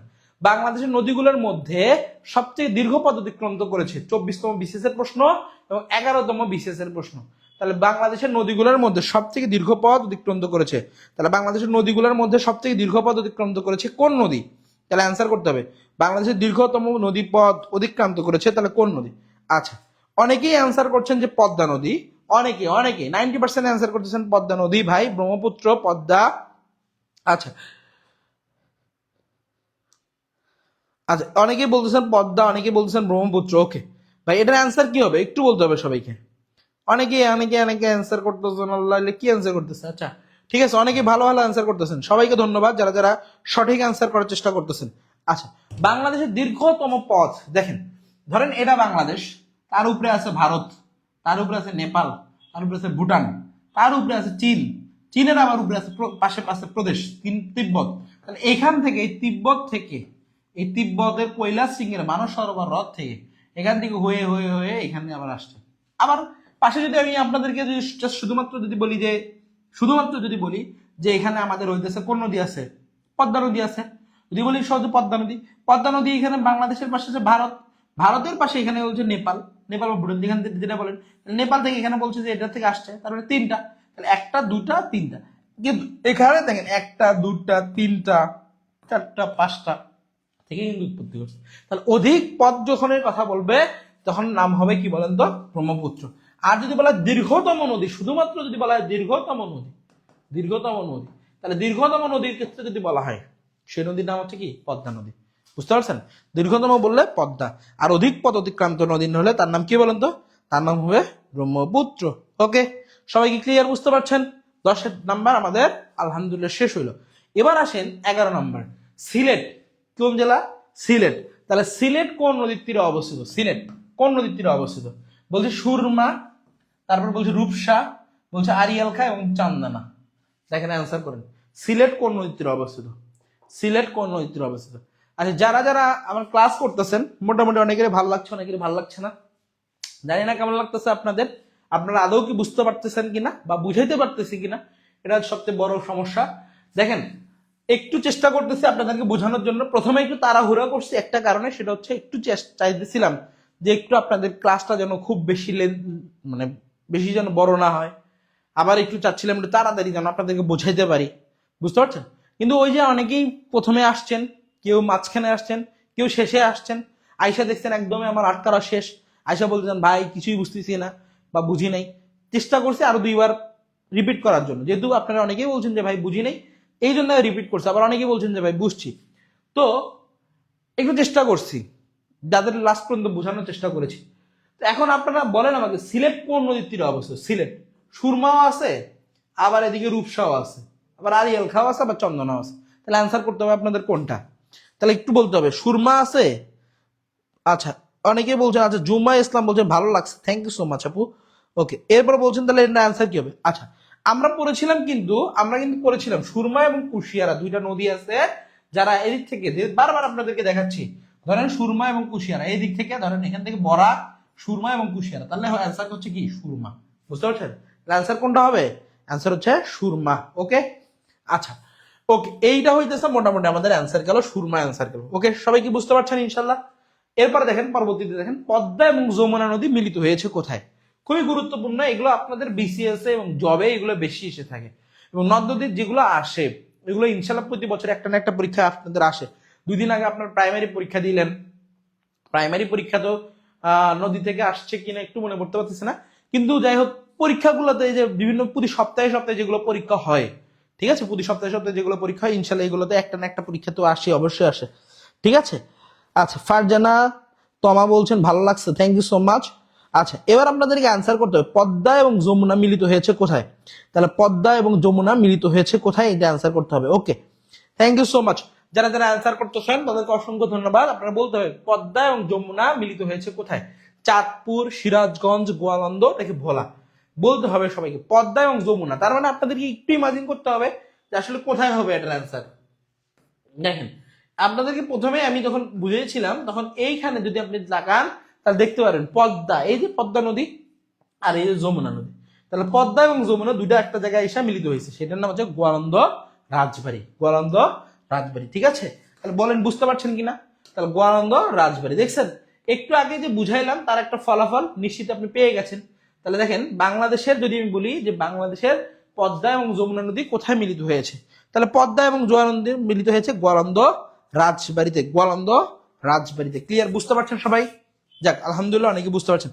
ভাই চাঁদপুর দিয়েছেন অনেকে, আবার আয় আল্লাহ মাফ করুক, মাফ করুক। দেখেন চাঁদপুর হবে না, হবে কোথায়? গোয়ালন্দ হবে। তাহলে গোয়ালন্দ বাড়ি কই ভাই? রাজবাড়ি। তাহলে কোন বাড়িতে? রাজবাড়িতে, ক্লিয়ার? আচ্ছা, এটা হচ্ছে 12 নম্বরের অ্যান্সার।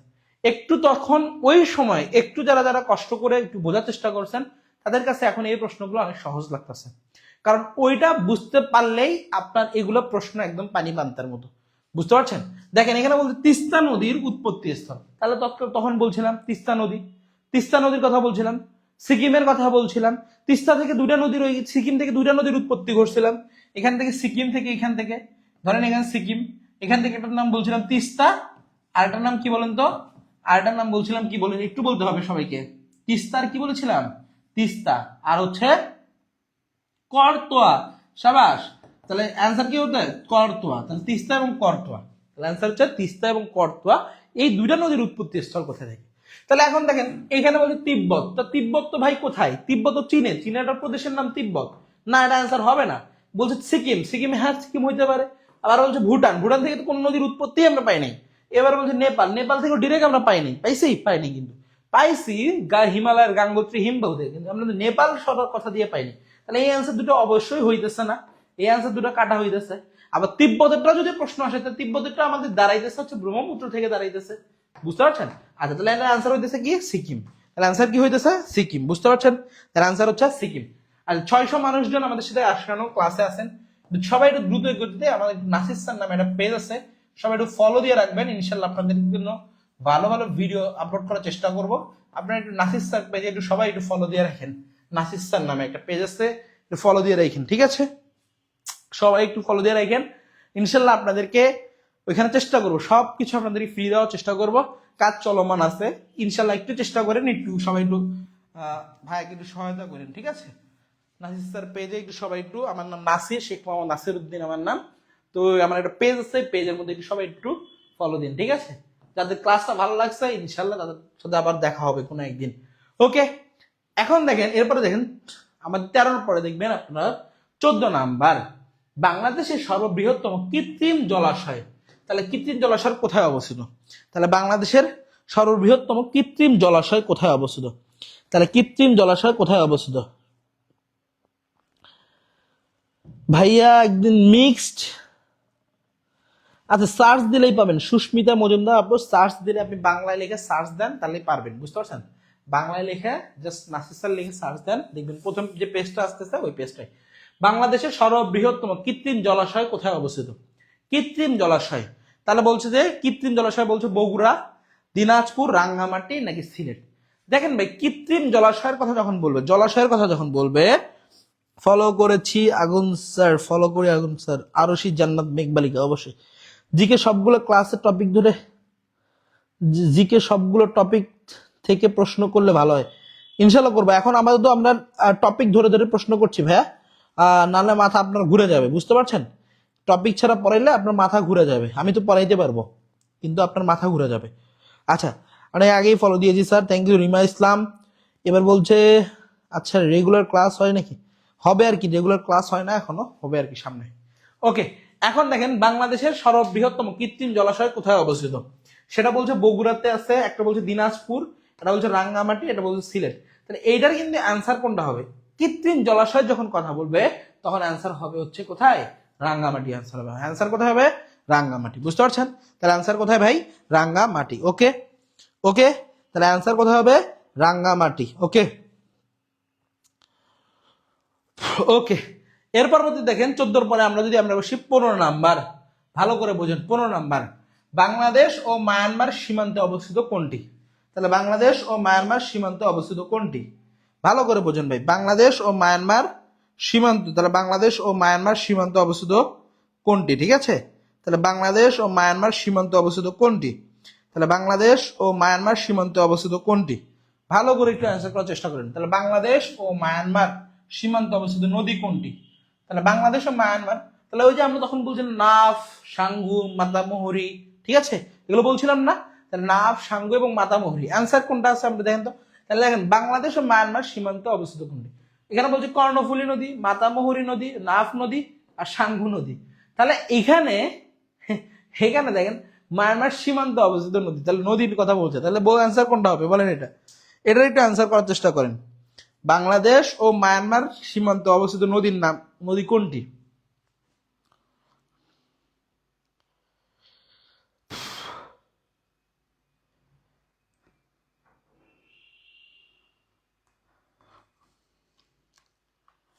সবাই একটু বলতে হবে, বাংলাদেশ ও মায়ানমার সীমান্তে অবস্থিত নদী কোনটি? সবাই সবাই দ্রুত দ্রুত বলেন কোনটা হবে।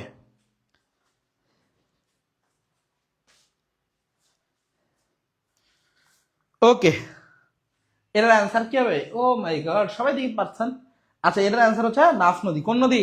নাফ নদী। তাহলে এই অ্যান্সার কোন নদী ভাই বলেন তো? নাফ নদী হবে। কোন নদী? নাফ নদী। ওকে, যাক অনেকক্ষণ ধরে আপনাদেরকে একটু পড়ানোর চেষ্টা করেছি, ঠিক আছে? এখন দেখেন আপনাদের জন্য একটা ঘোষণা আছে, বিশেষ একটা ঘোষণা। সেটা হইতেছে আগামীকাল আপনাদের ম্যাথের ক্লাস আছে, ম্যাথ। আপনাদের বিশেষ করে আপনাদের দুইটা বিষয় আপনাদের খুবই সমস্যা, এটা ম্যাথ এবং ইংরেজি, এবং জেনারেল নলেজও অনেকের সমস্যা আছে। যাদের জেনারেল নলেজের সমস্যা আছে তারা আমাদের ওই পেজটা ফলো দিয়ে রাখেন। আর এই পেজে তো নিয়মিত ক্লাস হইতেইছে আপনাদের জন্য, ঠিক আছে? অবশ্যই আপনাদের ক্লাস হবে। আর আজকের ক্লাসটা শেষে আপনারা পিডিএফ দেওয়া হবে, এটা আপনাদের কোনো টেনশন করতে হবে না, পিডিএফ আপনারা পেয়ে যাবেন। ক্লাসগুলো আমাদের ইউটিউব চ্যানেলে আছে। আর ভালো কথা, ইউটিউব চ্যানেলে কিন্তু দেখবেন আপনাদের সবগুলো ক্লাস সাজায় সাজায় ধরে ধরে টপিক ওয়াইজ দেওয়া আছে, ঠিক আছে? ওকে, এই হইতেছে মোটামুটি আজকের আমাদের ক্লাসের বিষয়বস্তুগুলো ছিল, ঠিক আছে? এখন আপনারা একটু আমাকে দ্রুত গতিতে একটু বলবেন, আপনারা একটু দ্রুত গতিতে আমাকে বলবেন আপনাদের আজকের এই ক্লাসটা কেমন লেগেছে। আপনারা একটু আমাকে দ্রুত গতিতে বলেন আজকের এই ক্লাসটা আপনারা কি বুঝতে পারছেন কিনা, একটু আমাকে জাস্ট একটু জানাবেন। আপনারা কি বুঝতে পারছেন কিনা একটু আমাকে জাস্ট জানাবেন। বুঝতে পারছেন কিনা একটু জাস্ট জানাবেন। ওকে, একটু আমাকে জাস্ট জানাবেন আপনারা আমার ক্লাস কেমন লেগেছে এবং আপনারা বুঝতে পারছেন কিনা, বা আমি আপনাদেরকে বুঝাইতে পেরেছি কিনা। মানে প্রথমের দিকে আমি আপনাদেরকে আবারও বলতেছি, প্রথমের দিকে তাড়াতাড়ি বোঝানোর চেষ্টা করেছিলাম যাতে আপনাদেরকে দ্রুত গতিতে বুঝায় আরো বেশি বুঝাইতে পারি, কিন্তু ওইটা একটু মিসকারেজ হয়ে গেছে, মানে একদম মানে বুঝতেই পারতেছেন আর কি। ওকে যাজ্ঞা, একটু এখন বলেন আপনারা এখন বুঝতে পারছেন কিনা, আজকে কিছু শিখতে পারছেন কিনা একটু আমাকে বলেন। স্যার ক্লাস খুব ভালো লাগছে, থ্যাংক ইউ সো মাচ, আলহামদুলিল্লাহ আলহামদুলিল্লাহ আলহামদুলিল্লাহ। ওকে, একটু বলতে হবে আপনাদেরকে আপনারা আজকে ক্লাস থেকে কিছু কি শিখেছেন কিনা। সব ক্লাস পিডিএফ পাই নাই তো স্যার, শেয়ার দিয়ে তবু পিডিএফ পাই না। আচ্ছা মিতা খাতুন, আপনি একটু প্লিজ আপনি একটু ইনবক্সে যোগাযোগ করেন, ওনাদের সাথে ইনশাল্লাহ বলে দেবে। অনেক অনেক ধন্যবাদ sir, thank you so much. Aranya Yasmin, খুব ভালো লাগছে, থ্যাংক ইউ সো মাচ। আচ্ছা জি, রেগুলার ক্লাস হবে, রুটিন দেখা, ওকে রাত 9টায়, জি জি thank you so much. Okay আলহামদুলিল্লাহ ভালো ছিল, ওকে ভালো লেগেছে।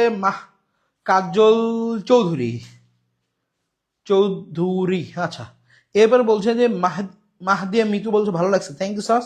ওকে এবার বলছে জেনারেল, আচ্ছা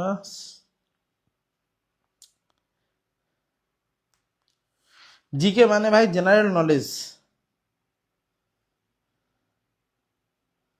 ওকে ভাই, আচ্ছা ঠিক আছে ঠিক আছে, সবাই ভালো থাকেন সুস্থ থাকেন, সবার জন্য দোয়া রইল। আচ্ছা ঠিক আছে, সবাইকে অসংখ্য ধন্যবাদ। যারা যারা আজকে ক্লাসটা বুঝতে পারছেন এবং আপনাদের কোনো উপকার করতে পারছি কিনা, নদী অনেক ভালো বুঝছি, থ্যাংক ইউ সো মাচ, আলহামদুলিল্লাহ। আচ্ছা ঠিক আছে, যারা যারা বুঝতে পারছেন তাদেরকে অসংখ্য ধন্যবাদ, অসংখ্য ধন্যবাদ। আপনারা একটু নাসির স্যারের ক্লাস জাস্ট আগুন স্যার এত সহজ করে ভাঙিয়ে বোঝানোর জন্য ধন্যবাদ, অনেক ভালো থাকবেন।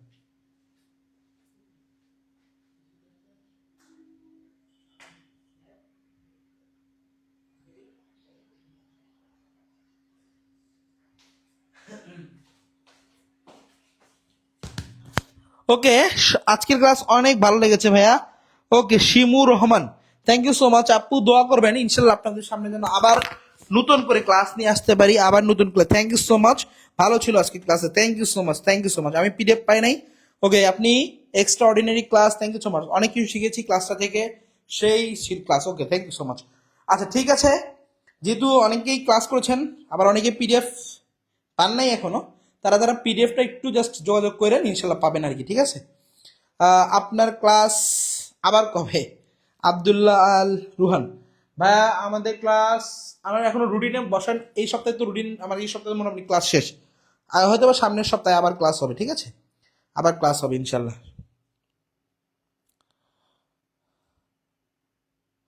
ওকে ঠিক আছে ঠিক আছে ভাইয়ার আগের ক্লাসের পিডিএফ কিভাবে পাওয়া যাবে, আপনি ইনবক্সে বলেন অথবা একটু আমাদেরকে জানান, বুঝতে পারছেন স্যার পিডিএফ কখন পাবো। ইনশাল্লাহ ইনশাল্লাহ এখনই পাবেন, ঠিক আছে শেয়ার করি তো পিডিএফ পাই না, এটা যোগাযোগ করেন যোগাযোগ করেন। আমিও একটা করেছি, হ্যাঁ আচ্ছা Arshi Jannat Meghbalika, okay thank you so much আপু। সবাইকে অসংখ্য ধন্যবাদ রইল, সবার নিবন্ধনের জন্য এখন থেকে পড়াশোনা শুরু করে দেন, ইনশাল্লাহ ইনশাল্লাহ আপনার ভালো কিছু হবে, বুঝতে পারছেন। একটু ভালো করে লেগে থাকেন, পড়াশোনা করেন, পারলেই করলেই আপনারা ইনশাল্লাহ আপনাদের এই বছর নিবন্ধনের চাকরি ইনশাল্লাহ হয়ে যাবে, ঠিক আছে। সবাই ভালো থাকেন সুস্থ থাকেন এবং সবাই জন্য মন থেকে দোয়া রইল, আপনারা ভালো করে পড়াশোনা করেন, ঠিক আছে ভালো থাকবেন। আজকে ক্লাস এই পর্যন্তই শেষ, আসসালামু আলাইকুম।